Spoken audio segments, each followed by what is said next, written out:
بسم اللہ الرحمن الرحیم۔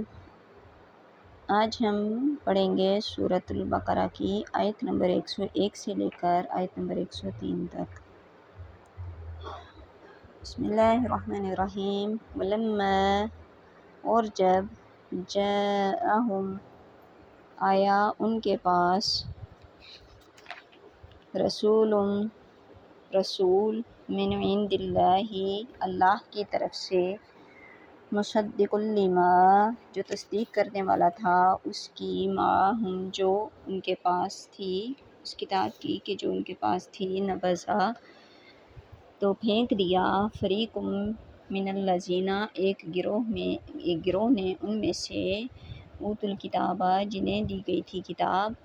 کتاب اللہ، اللہ کی کتاب کو، وراء، پیچھے، ظہورہم، اپنی پشتوں کے، کأنہم، جیسے کہ وہ، لا یعلمون، کچھ جانتے ہی نہیں۔ یہاں پہ اللہ تعالیٰ انہیں لوگوں کے بارے میں ذکر فرما رہا ہے کہ جب ان کے پاس اللہ کی طرف سے رسول آیا کہ جو تصدیق کرنے والا تھا اس کتاب کی کہ جو ان کے پاس ہے، تو انہوں نے اس حکم کو اپنی پشتوں کے پیچھے پھینک دیا۔ پشتوں کے پیچھے پھینکنے سے مراد ہے کہ اسے نہیں مانا اور اس طرح انکار کیا کہ گویا کہ وہ کچھ جانتے ہی نہیں۔ واتبعوا، اور وہ پیروی کرنے لگے، ما تتلو، اس کی جو پڑھا کرتے تھے، شیاطین و شیطان، علی ملک سلیمان علیہ السلام کے عہد حکومت میں۔ وما حالانکہ نہیں تھے کافر، سلیمان علیہ السلام، ولیکن الشیاطین، بلکہ شیطانوں نے ہی، کفر کیا، یعلمون الناس، وہ سکھایا کرتے تھے لوگوں کو، سحر، جادو، یعلمون الناس السحر، وہ سکھایا کرتے تھے لوگوں کو جادو، وما انزل، نیز وہ بھی جو اتارا گیا، علی الملکین، دو فرشتوں پر، ببابل، بابل میں، ہاروت اور ماروت تھے، وما یعلمان، اور کچھ نہ سکھاتے تھے، من احد، وہ دونوں کسی کو بھی، حتیٰ، یہاں تک کہ یقولا، وہ یہ نہ کہہ لیتے کہ انما نحن، کہ بے شک ہم تو، فتنۃ، آزمائش ہیں، فلا تکفر، پس تم کفر نہ کرنا۔ فیتعلمون، اس کے باوجود لوگ سیکھتے رہے، منہما، ان دونوں سے، ما یفرقون، وہ منتر کہ جو تفرقہ ڈال دیتا، جو جدائی ڈال دیتا، بھی اس سے، بین المرئی، خاوند کے، اور وزوجہ، اور اس کی بیوی کے درمیان، وما ہم، اور وہ نہیں تھے، بضارین، ضرر پہنچا سکتے، بھی اپنے جادو سے، من احد، کسی کو بھی، الا، مگر، باذن اللہ، اللہ کے ارادہ کے بغیر، ویتعلمون، اور وہ سیکھتے ہیں، ما یضرہم، وہ چیز جو ضرر رساں ہے ان کے لیے، ولا ینفعہم، اور نہیں نفع پہنچا سکتی انہیں، وَلَقَدْ عَلِمُوا، اور وہ اچھی طرح جانتے ہیں، لَمَنِ اشْتَرَاهُ، کہ جس نے اس کا سودا کیا، مَا لَهُ، اس کے لیے نہیں ہے، فی الآخرۃ، آخرت میں، من خلاق، کوئی حصہ، ولا بئس، اور بہت بری چیز ہے، ولا بئس ما شروا بہ انفسہم، اور بہت بری ہے وہ چیز بیچا ہے انہوں نے جس کے عوض، انفسہم، اپنی جانوں کو، لو کانوا یعلمون، کاش کہ وہ کچھ جانتے، ولو انہم، اور اگر وہ، آمنوا، ایمان لاتے، واتقوا، اور پرہیزگار بنتے، لمثوبۃ من عند اللہ خیر، تو اس کا ثواب اللہ کے ہاں بہت اچھا ہوتا، لو کانوا یعلمون، کاش وہ کچھ جانتے۔ اس طویل آیت میں یہود کی تاریخ کا ایک تاریک صفحہ پیش کیا جا رہا ہے۔ حقیقت یہ ہے کہ قومیں اپنے عروج کے زمانہ میں محنت، ہمت اور جانفشانی سے اپنے لیے بلند مقام پیدا کرتی ہیں اور انحطاط کے دور میں بھی اپنے اسلاف کے حاصل کردہ بلند مقامات سے چمٹے رہنے کی آرزو تو ان کے دلوں سے چٹکیاں لیتی رہتی ہے، لیکن ان کی پست ہمتیں اور شکستہ حوصلے کسی ایثار و قربانی کے لیے انہیں آمادہ نہیں کر سکتے۔ اس وقت وہ جادو اور منتر کا سہارا لینے لگتی ہیں تاکہ اپنے بزرگوں کی عصمت کا تاج بھی ان کے زیر سر رہے اور انہیں کچھ کرنا بھی نہ پڑے۔ یہود کا بھی دور انحطاط شروع ہوا تو سچی عزت اور عظمت کی بلندیوں تک لے جانے والا سیدھا راستہ جس کی نشاندہی تورات نے کی، اس پر چلنا تو ان کے لیے دشوار ہو گیا، اور اپنے جھوٹے وقار کو برقرار رکھنے کے لیے انہوں نے جادو وغیرہ کا سہارا لینا شروع کر دیا۔ اور یہود جو ہیں، اس آیت میں اسی بے راہ روی کا تذکرہ ہو رہا ہے، اور وَاتَّبَعُوا، اور وہ پیروی کرنے لگے مَا تَتْلُو الشَّیاطِینُ اس کی کہ جو شیطان پڑھا کرتے تھے علی ملک سلیمان علیہ السلام کے عہد حکومت میں۔ علی بمعنی فی ہے، یعنی حضرت سلیمان علیہ السلام کے عہد حکومت میں، اور علی اور فی ایک دوسرے کے معنی میں بکثرت استعمال ہوتے رہتے ہیں۔ وما کفر سلیمان، حالانکہ سلیمان علیہ السلام نے کوئی کفر نہیں کیا، ولکن الشیاطین، بلکہ شیطانوں نے ہی کفر کیا، یعلمون الناس السحر، وہ سکھایا کرتے تھے لوگوں کو جادو۔ بہتر ہے کہ آیت کی مزید تشریح سے پہلے سحر کی حقیقت بیان کر دی جائے۔ صاحب تاج العروض لکھتے ہیں کہ سحر کا اصلی معنی ہے کسی چیز کی حقیقت کو بدل دینا، گویا جب ساحر جھوٹ کو سچ کر کے دکھاتا ہے یا چیز اپنی حقیقت کے خلاف نظر آنے لگتی ہے تو گویا اس نے اس شیء کی حقیقت کو بدل دیا۔ یہ تو ہے سحر کا لغوی تحقیق۔ اب اس کے اصطلاحی معنی پر غور فرمائیے۔ ایسے الفاظ اور اعمال کے جاننے اور کرنے کو سحر کہا جاتا ہے جن سے انسان کو شیاطین کا تقرب حاصل ہو جاتا ہے اور وہ اس کے فرمانبردار بن جاتے ہیں، اور ان اعمال و الفاظ کے اثر سے کانوں اور آنکھوں پر ایسی کیفیت طاری ہو جاتی ہے جس سے آواز ہوتی کچھ ہے اور سنائی کچھ دیتی ہے، اور چیزیں اپنی حقیقت کے خلاف دکھائی دینے لگتی ہیں۔ بعض کا خیال یہ ہے کہ چیزیں اپنی حقیقت کے خلاف صرف دکھائی ہی نہیں دیتی بلکہ ان کی حقیقت بھی بدل جاتی ہے۔ واللہ عالم۔ حضرت امام اعظم ابو حنیفہ رحمۃ اللہ علیہ کے نزدیک ساحر کی سزا یہ ہے کہ اسے قتل کر دیا جائے اور اس کی توبہ قبول نہ کی جائے۔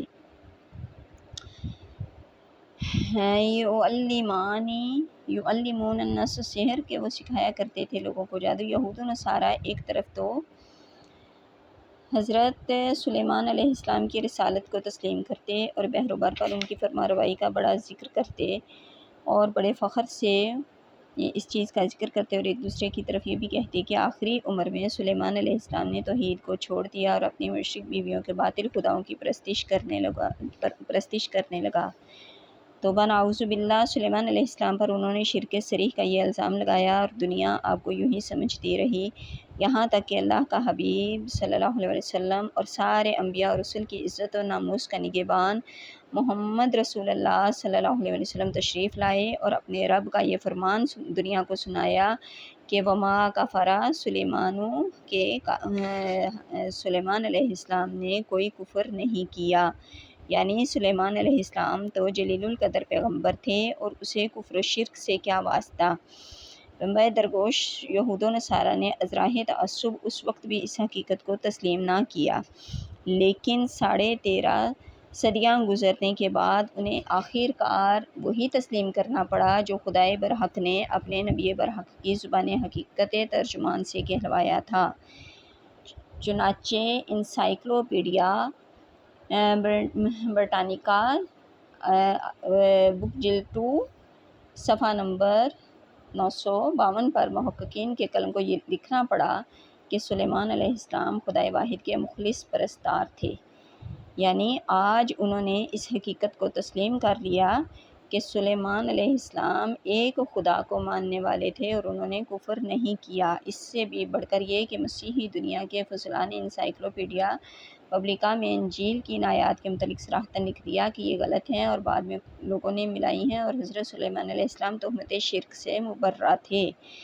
اللہ تعالیٰ نے قرآن اور حامل قرآن کی اس صفت کا بار بار اعلان فرمایا ہے کہ وہ پہلے انبیاء اور رسل اور آسمانی کتابوں کی تصدیق کرنے کے لیے آیا ہے،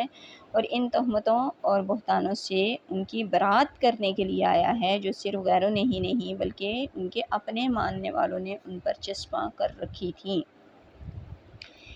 وما انزل، اور نیز وہ بھی جو اتارا گیا، علی الملکین، دو فرشتوں پر، ببابل، بابل میں، ہاروتا ہاروت و ماروتا اور ماروت پر۔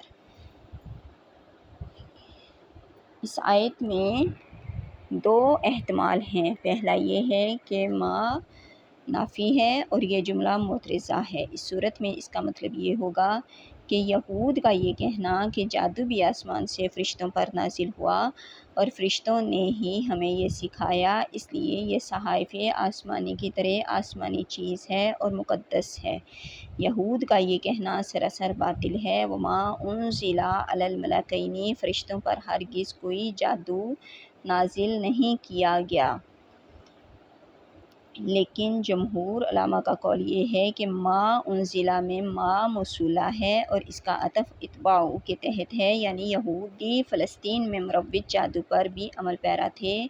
اور جب بخت نصر بیت المقدس کی اینٹ سے اینٹ بجانے کے لیے بنی اسرائیل کو جنگی قیدی بنا کر بابل میں لے گیا تو بجائے اس کے کہ اس کفر و الحاد کی دنیا میں وہ توحید کی تبلیغ کرتے، الٹا وہاں کے لوگوں سے بھی انہوں نے جادو سیکھا اور اس پر بھی عمل پیرا ہوئے۔ اب یہاں یہ خدشہ پیدا ہوتا ہے کہ ہاروت و ماروت جو معصوم فرشتے تھے انہیں کیوں کر جادو کی تعلیم دینے کے لیے بابل میں اتارا گیا، تو اس کی حکمت یہ بیان کی گئی ہے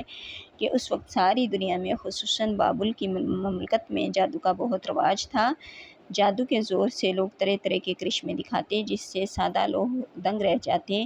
ان کے نزدیک جادو اور معجزہ میں کوئی فرق نہیں رہ گیا تھا، بلکہ وہ جادو کو علم کی ایک مفید ترین شاخ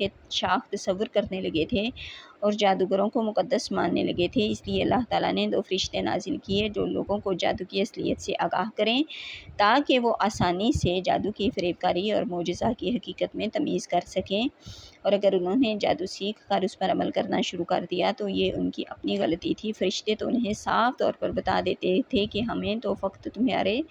آزمانے کے لیے بھیجا گیا ہے، اگر تم نے جادو پر عمل شروع کر دیا تو خوب سن لو کہ ایمان رخصت ہو جائے گا اور کافر ہو جاؤ گے۔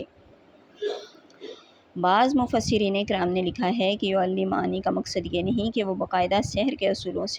و قواعد کا درس دیا کرتے اور اس کی جزیات انہیں ازبر کرایا کرتے، بلکہ یہاں یعلمانی بمعنی یعلمانی ہے کہ جس کا مصدر علام ہے۔ کرتبی میں اس کا مفہوم یہ ہے کہ جتانا، آگاہ کرنا، یعنی وہ جادو کے مفاسد اور منظرات سے انہیں آگاہ کرتے تاکہ وہ اس سے پرہیز کر سکیں۔ فَيَتَعَلَّمُونَ مِنْهُمَا، اس کے باوجود لوگ سیکھتے رہے ان دونوں سے، ما یفرقون، وہ کہ جو فرق ڈال دیتا، جو جدائی ڈال دیتا، بھی اس کے ذریعے، بین المرء و زوجہ، خاوند اور اس کی بیوی کے درمیان۔ سحر اور جادو کا جو منتر ان میں بہت مقبولیت حاصل کر چکا تھا، جس سے میاں بیوی میں ناچاکی پیدا ہوتی، وہ یہ کہ اس پر ڈورے ڈال کر اپنے عشق کے جال میں پھانس لیتے، اس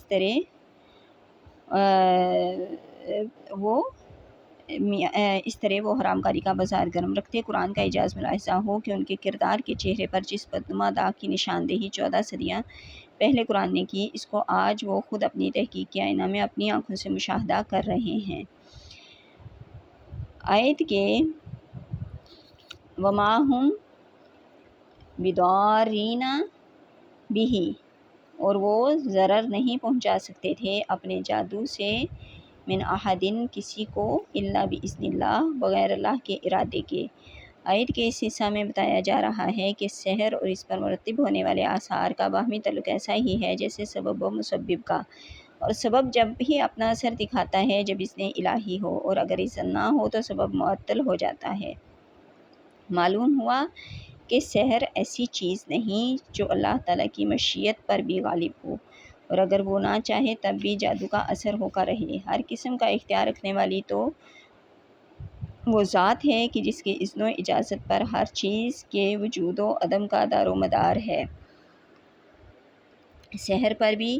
اگر آثار مرتب ہوتے ہیں تو خود بخود نہیں، بلکہ اذن الہی ملنے کے بعد اب یہاں یہ سوال پیدا ہوتا ہے کہ جب سحر حرام ہے تو پھر اس پر آثار مرتب ہونے کا اللہ تعالیٰ اذن ہی کیوں دیتا ہے؟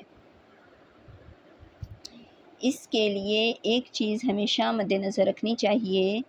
کہ اللہ تعالیٰ کی ارادہ و مشیت اور اس کے حکم و رضا میں بڑا فرق ہے۔ وہ کسی بری چیز کا حکم نہیں دیتا، نہ اس کے کرنے سے خوش ہوتا ہے۔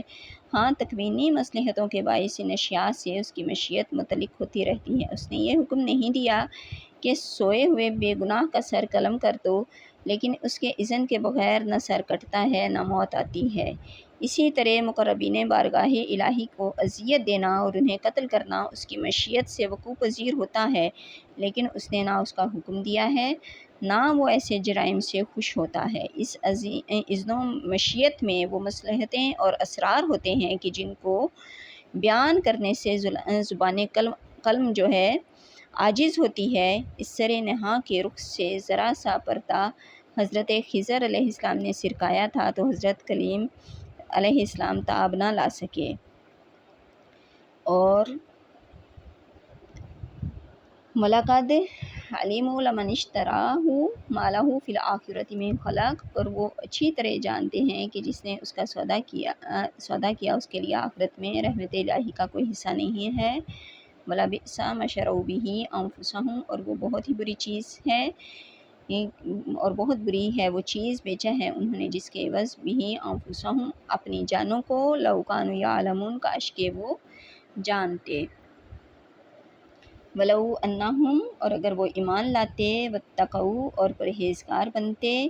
لمثوبۃ من عند اللہ خیر اور پرہیزگار بنتے تو اس کا ثواب اللہ کے ہاں بہت اچھا ہوتا، لو کانوا یعلمون کاش کہ وہ جانتے۔ اللہ تعالیٰ فرماتا ہے کہ بڑی ہی بری چیز ہے کہ جس کے عوض انہوں نے اپنی جانوں کو بیچ ڈالا، یہ سودا ان کے لیے بہت ہی نقصان دہ ہے، اور اس سے اچھا یہ تھا کہ وہ ایمان لاتے اور پرہیزگار بنتے تو اللہ تعالیٰ اپنے ہاں ان کے لیے بہت اچھا اس کا ثواب رکھتا اور ان کے لیے بہت اچھا ٹھکانہ ہوتا اللہ کے ہاں، لو کانوا یعلمون کاش کہ وہ اس حقیقت کو جانتے۔